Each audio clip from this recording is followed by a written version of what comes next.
Do you want to know the Oblate? Discover our life and mission. Join us!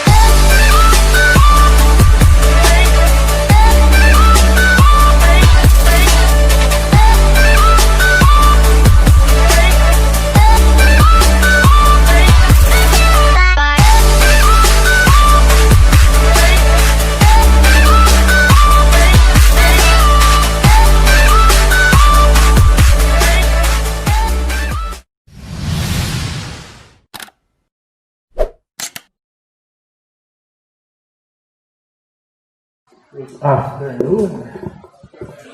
I hope you had a good rest.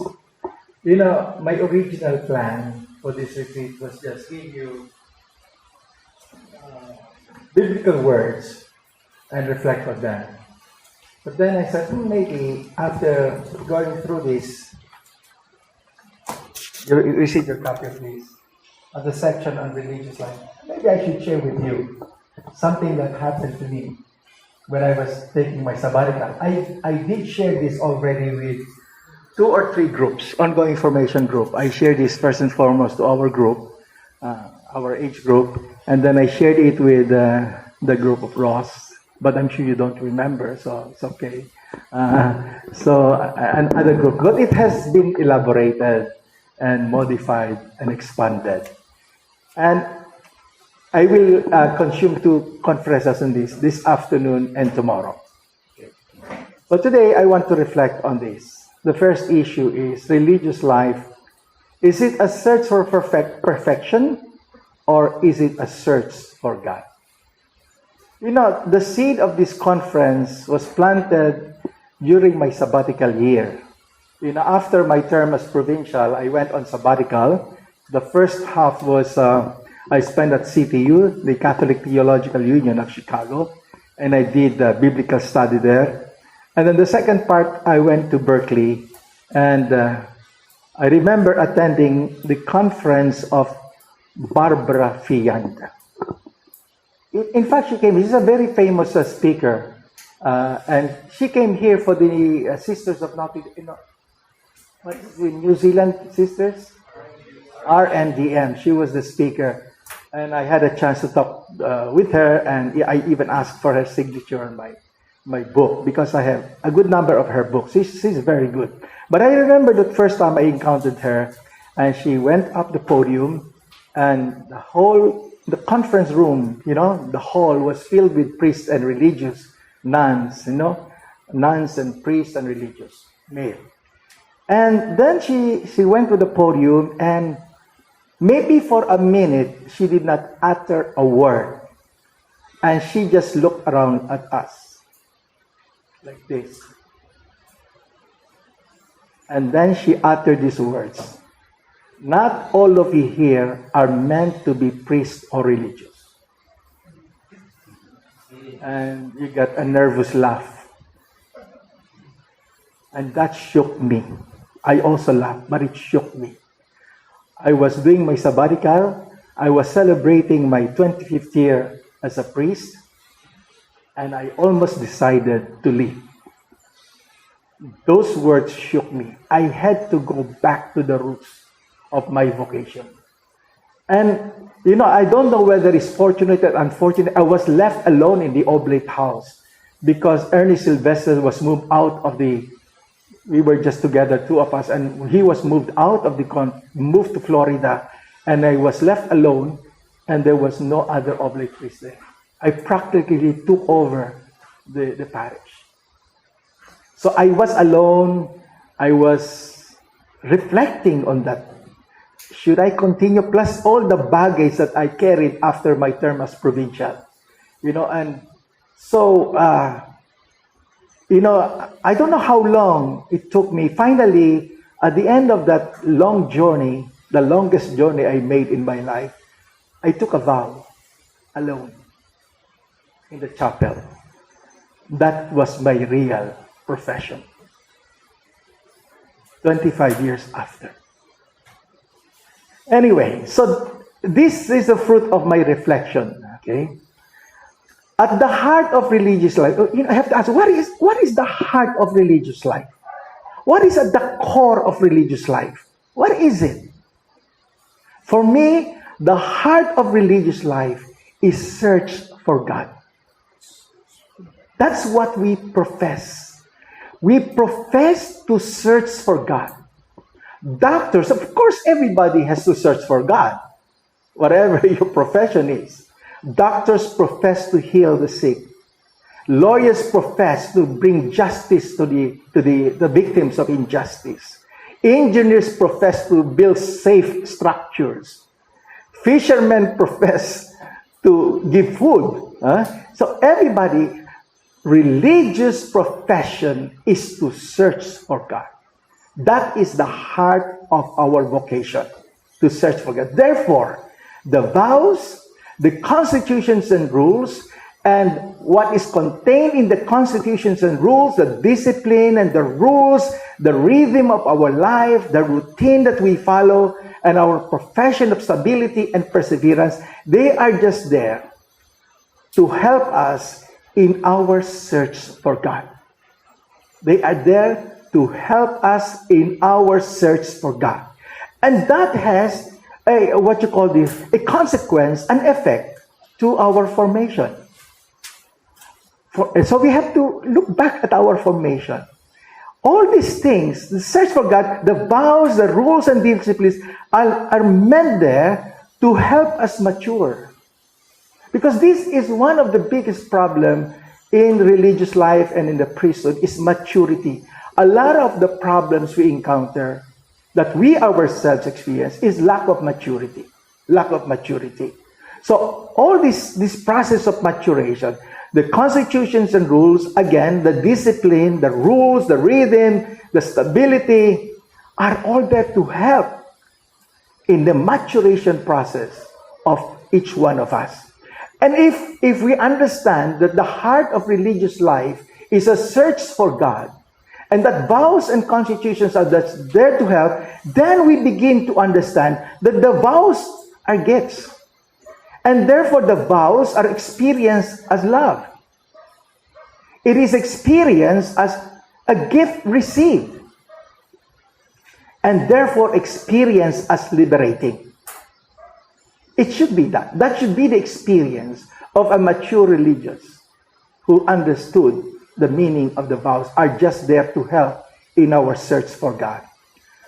And therefore, falling and failing in our formation, in our life as priests and religious, we fail, we fall, we lose ourselves, we find ourselves, are expected. We are expected. Okay? Because maturity is a process. It's not a finished product. We are not finished products. We are in the process of maturing.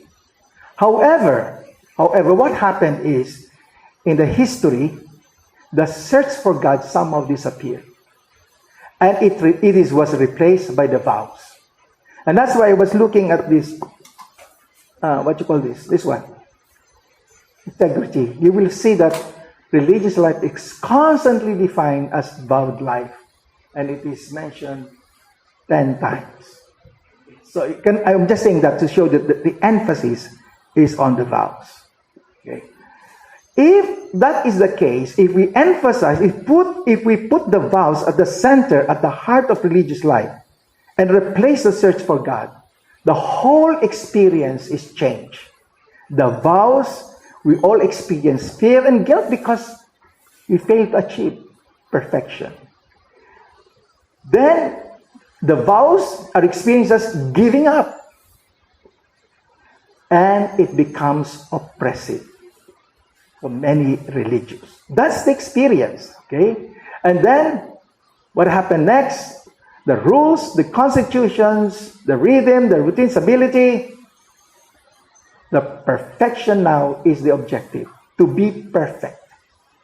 And if that is the case, falling and failing is not accepted. What replaces it? Frustration, bitterness, resentment, and anger. That's what happened to many. Okay. Not everybody, but to many.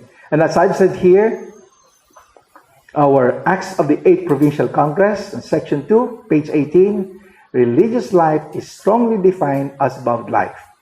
and said so 10 times. So we belong to that mentality. Okay? So, what really is perfection? Achieving perfection means achieving it through our own human effort. Now, there are two classical definitions of perfection. And this is important to keep in mind. Two classical concepts of perfection.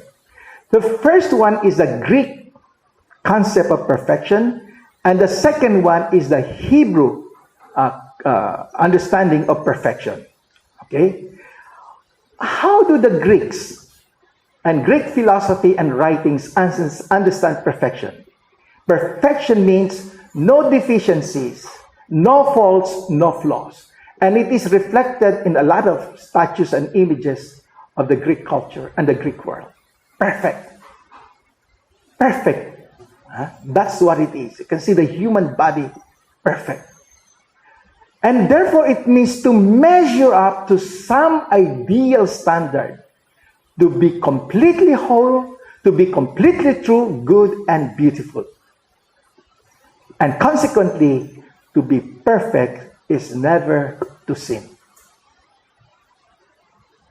What's the Hebrew ideal of perfection? In the Hebrew literature and writings, perfection means to walk with God despite our flaws. To walk with God despite our flaws. To be in the divine presence in spite of the fact that we are not wholly perfect, nor perfectly good, perfectly true, and beautiful. Now, Greek ideal has its own merits. It's not completely bad, you know? And it's good to keep in mind what are the merits of Greek idea of perfection. Here it is.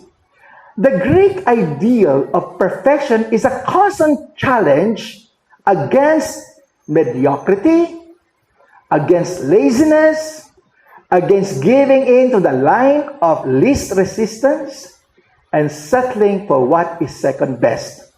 So you can see that man sitting on the fourth, fourth lang siya. It's not even third, first, or second. And he's happy to be in the fourth. But in spiritual life, there are only two directions. Either you're growing, and if you are not growing, you are dying. And that's why it's so important and during retreats, to see, have I grown? And what are the indications that I am growing? Because if you cannot identify signs of growth in our life, then you are dying. Because that's the only way. You're either growing or you're dying. So we are always, the Greek ideal is always inviting us to something higher. And this invitation is something very, very healthy. But what is the underside? Like anything else, there's a positive and good. What is the underside of the Greek ideal?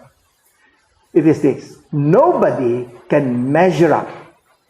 We all fall short, which leads to a whole series of spiritual pitfalls. And then we begin to delude ourselves that we can somehow, through sheer willpower, fix all that is wrong with us. Through sheer willpower. And because we cannot do it, it's impossible. We go discouraged, or we simply quit trying. Because we know and we realize willpower is powerless in the face of our addictions. And that's why this morning I ask you, identify your addictions. Because that's where the grace you're asking for. What are your addictions? So when perfection means measuring up, we find it hard to forgive ourselves and others for not being God. We delude ourselves that we can be perfect. And when we see imperfection in ourselves, we get angry with ourselves. And it is not easy to give others or ourselves permission to be human, to make mistakes. So we carry around a lot of discouragements, a lot of guilt, a lack of forgiveness because of all this. And what is the result? What is the result of this? This is it. Grumpy, irritable, ill-tempered, quarrelsome, argumentative, like a bear with a sore head. And we see this among religious who really believe that they have never entertained any single sexual thought but are so grouchy. Have you seen the movie Philomena? Philomena. I tried to watch that film because it is based on true story. It's portrayed by Judy Grunch. Now, but the picture, that's the real Philomena, an Irish girl. I'll give you a synopsis. I'll give you a synopsis. But better watch this. In Ireland in 1951, a teenage Philomena Lee became pregnant out of wedlock, disowned by her father, and sent to live and work in a convent alongside other unmarried mothers because she lived in Ireland. When her son Anthony, so she gave birth to Anthony, was 3 years old, the convent nuns, in exchange for generous donations, gave him up for adoption to Americans who were told that he was an orphan. Now, 50 years later, Philomena was wondering about her son. It's not really that she desires to see him or meet, but she's wondering how is he? Wondering as a mother. But anyway, for the next 50 years, Philomena believed that that's just how life went for sinners in the Catholic Church. But one day, she finally breaks down and tells others of what has been keeping inside of her all this time. And she teams up with Martin Smith, a BBC correspondent. Eventually, Martin pieced together the identity of Anthony. He is now Michael Hess by his American parents, and he has grown up to be a top attorney in the Republican National Committee. This is true. This is historical. This is actually based on history. The guy became a brilliant lawyer and was hired by the Republican Party. By the time under Ronald Reagan, by the time Philomena and Martin solved the mystery, they were too late. Hess has died of AIDS in 1995 at age 43. And Philomena and Martin were able to trace his partner. And they went to his home and they told him, he told Philomena and Martin that the son has been searching for his mother. And in fact, went back to Ireland, to that convent, in search of the mother. And he died there in Ireland. And he is now buried in that convent. Because he was hoping that even if he is dead, his mother would return and find him. So now, because of that information from the partner of Michael, they went back to the convent. Because the sisters just refused to give any information whatsoever to what Michael has. Michael Hess, when he went back to the convent, was asking for information about his mother, and the sisters refused to give any information. And Philomena also went there, asking for information, and the sisters refused. Now they know that he is now buried in the convent. So they went back from the States to Ireland, back to the convent. And this is where it started. This is the end of the story.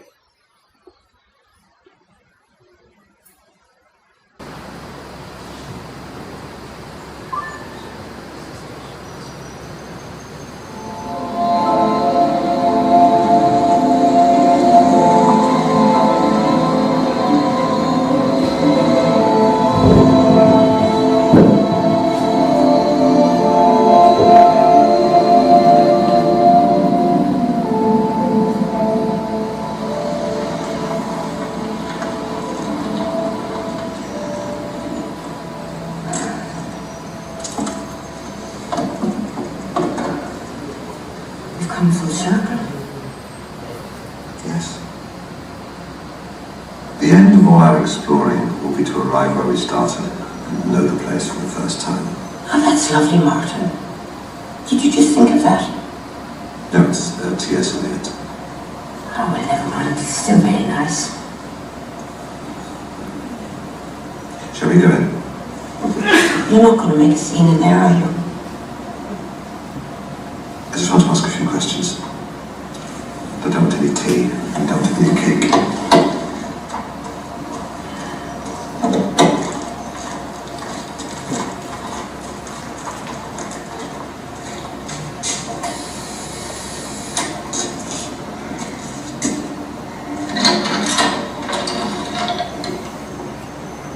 Do come back and let me know.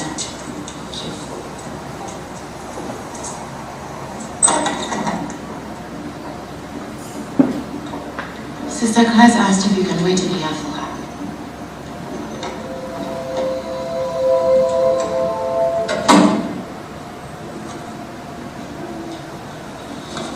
Now remember, Martin, it's not their fault. They didn't know Anthony had a different name.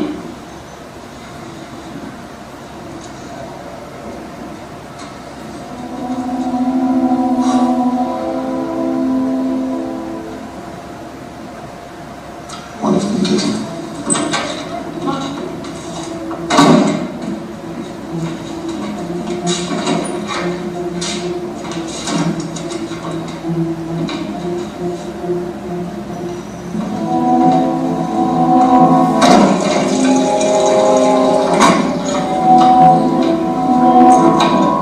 Hi, sister.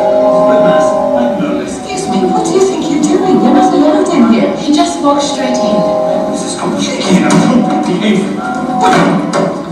Sister Hildegard. All right, I'm not going to let you. I just want to ask you a question. For a friend of Philomena, I saw you on a video with her son. Now, when you knew they were looking for each other, why did you keep them apart? We're going to call the guards, and as you leave here immediately. Not leaving since you answered my question. I'm sorry. I think your whole manner is absolutely disgusting. I'll tell you what's disgusting, is lying to a dying man. You could have given him a few precious moments with his mother before he passed away, but you chose not to. That's Come on, disgusting. Sister Hildegard, you don't have to listen to this. Not very Christian, is it? Wait!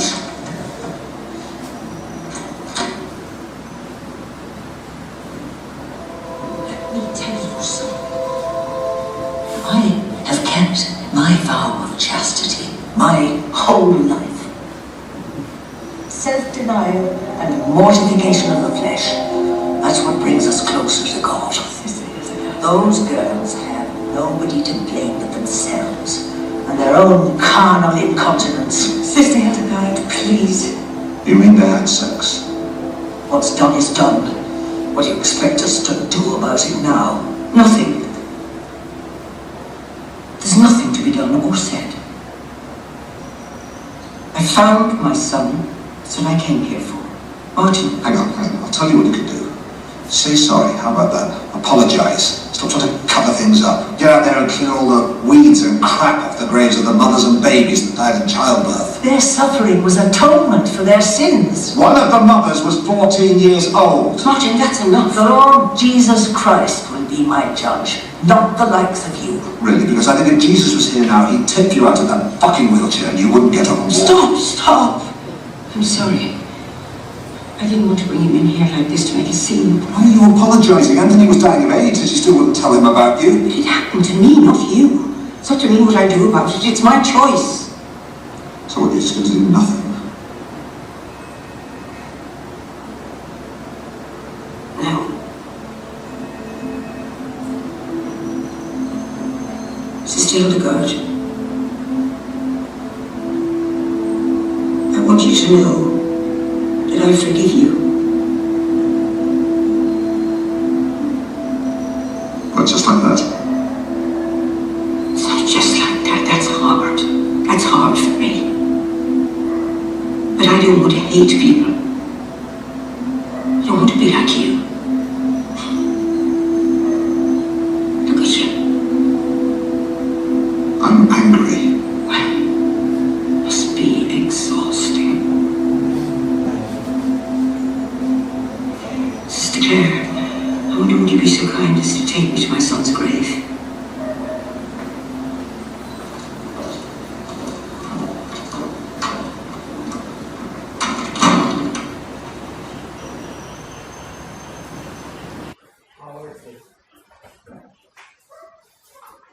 Let me just repeat the words of the nun. This is the nun, responsible for the adoption. I have kept my vow of chastity my whole life. Self-denial and mortification of the flesh. That's what brings us closer to God. Those girls have nobody to blame but themselves and their own carnal incontinence. And Martin said, you mean they had sex? 14 years old. 14-year-old girl. So this nun is really grumpy, irritable, ill-tempered, quarrelsome, argumentative, but has never entertained a single sexual thought in her life.